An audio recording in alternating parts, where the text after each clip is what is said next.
Anatomy and physiology. What is anatomy? Anatomy is the science that studies the structures of the body, and physiology is the science that studies the functions of the body.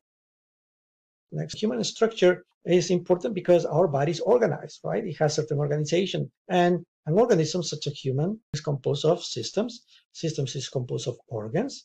Organs are composed of tissues, and tissues are composed of cells. Cells are composed of organelles. Now, we can go even to more subdivisions by saying the organelles are composed of molecules, and molecules are composed of atoms, because after all, everything in this world is made of atoms, right? But you should be okay if you know that cells together form tissues.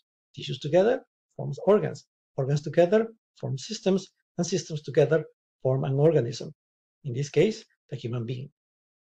The next topic is the human function. All these cells and tissues and organs and systems are going to work together in order to keep the person alive. Right? In order for us to be alive, we need to have certain characteristics, such as, for example, have organization, have metabolism, responsiveness, movement, homeostasis. Homeostasis is maintaining balance of all the characteristics that we have inside our body. So how do we maintain balance? Well, we're going to maintain balance, homeostasis, using negative and positive feedback. We're going to use a graph that we have right here regarding temperature to show the concept of homeostasis. Homeostasis means balance. In this case, the balance is the set point.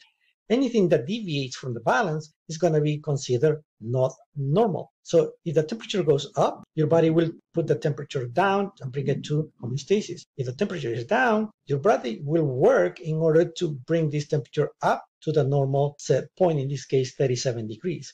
If the temperature goes up, your body will do the opposite. Temperature goes down, your body will do the opposite, bring it up. Since it does the opposite, this is going to be called negative feedback. If you scroll down, we're going to see an example of positive feedback. And that is the case when the female is going to deliver a baby. When the female is going to deliver a baby, uterine contractions start. But instead of reducing the uterine contractions are going to not only be more frequent, but also stronger and stronger until the baby is born. So then in this case, the body doesn't do the opposite, but rather actually increases and provide more uterine contractions and more frequently. And because of that, this is considered positive feedback. Next part is the anatomical position. As you can see in this figure, anatomical position is the position that is going to help us to identify different regions and different areas in our body. In the anatomical position, the face is facing forward, arms are on each side, right? They are not crossed, for example. The legs are slightly open, the palms are facing forward. Now, the anatomical position can be divided in different areas, right, using planes, as you can see here. For example, frontal plane divides the body in anterior and posterior. Here is the sagittal plane. The sagittal plane cuts the body in left and right. Right here is a transverse plane, and this cuts the body in superior and inferior. So all these parts are going to be considered directional terms, such as ventral, dorsal, anterior, posterior. So the next topic is the major body regions, and we can say that we have the one in the middle is going to be the axial, and the ones on the side are going to be the appendicular. This is the axial, and this is appendicular. Okay, in the axial you have the thoracic cavity, abdominal cavity, pelvic cavity.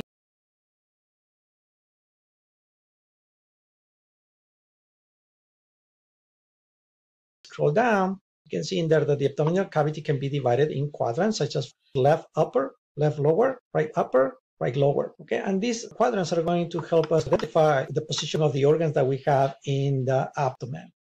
Another way that you can identify the organs that you have in your abdomen is using regions. In the case of the regions, they are divided in 9, as you can see right here. The one in the middle is the umbilical region. On top, epigastric region. Below is hypogastric region. The ones on the left and the ones on the right are going to have the same name. So this one on the top is hypochondriac region. This is going to be right lumbar region. And this one is going to be the right inguinal region. These three are going to be the same, but they are going to be left.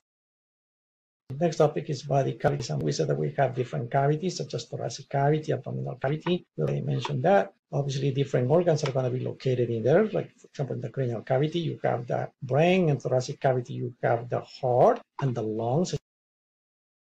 So next topic is organ systems. Right here, you have some of the systems that we have in our body, such as, for example, the integumentary system. So if it's a system, it must have an organ, and the organ in the integumentary system is going to be the skin. So you also have in the skeletal system, muscular system. You have lymphatic system. The lymphatic system, you have organs such as, for example, the lymph nodes. Respiratory system, you have the lungs. Urinary system, the kidneys. Nervous system, the nerves and the brain, for example. The endocrine system is going to be the glands. Digestive system, you have stomach, intestines. In the male reproductive system, you're going to have the testicles, prostate. And in the female reproductive system, you're going to have uterus, fallopian tubes, ovaries,